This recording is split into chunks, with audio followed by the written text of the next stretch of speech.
ಬಾಯಾರಿನ tipper lorry ಚಾಲಕ ಮೊಹಮ್ಮದ್ ಆಶಿಫ್ ಸಾವಿನ ಪ್ರಕರಣವನ್ನು ಕ್ರೈಮ್ ಬ್ರಾಂಚ್ಗೆ ಹಸ್ತಾಂತರಿಸಲಾಗಿದೆ.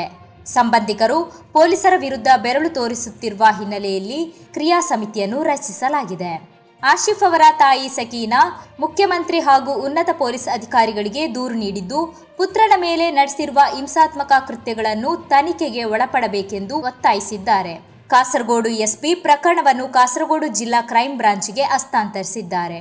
ಕಾಯರ್ಕಟ್ಟೆ ಧರ್ಮಡಂ ಎಂಬ ಸ್ಥಳದಲ್ಲಿ ಟಿಪ್ಪರ್ ಲಾರಿಯ ಸಮೀಪ ಆಶಿಫ್ ಅವರ ಶವ ಪತ್ತೆಯಾಗಿತ್ತು.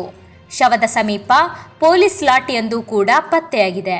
ಜೊತೆಯಾಗಿ ಲಾರಿಯೊಳಗೆ ರಕ್ತದ ಕಲೆಗಳು ಕಂಡುಬಂದಿದ್ದು, ಚಾಲಕನ ಕಾಲುಗಳಲ್ಲಿ ಗಾಯದ ಗುರುತುಗಳು ಮತ್ತು ತಲೆಯ ಮೇಲೆ ಕೂದಲು ಹಿಂಡಿದ ಗುರುತುಗಳು ಇತ್ತೆಂದು ಹೇಳಲಾಗಿದೆ.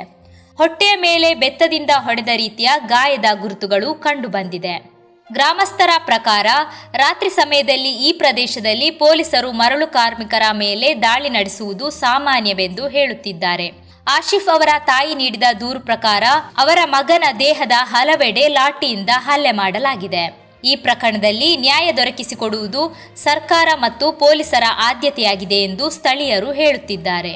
ಜೊತೆಗೆ ಘಟನೆಗೆ ನಿರ್ಣಾಯಕವಾಗುವ ರೀತಿಯ ಸಿಸಿಟಿವಿ ದೃಶ್ಯಾವಳಿಗಳ ಹಾರ್ಡ್ ಡಿಸ್ಕ್ಗಳು ಪೊಲೀಸರಿಗೆ ಲಭಿಸಿದೆ.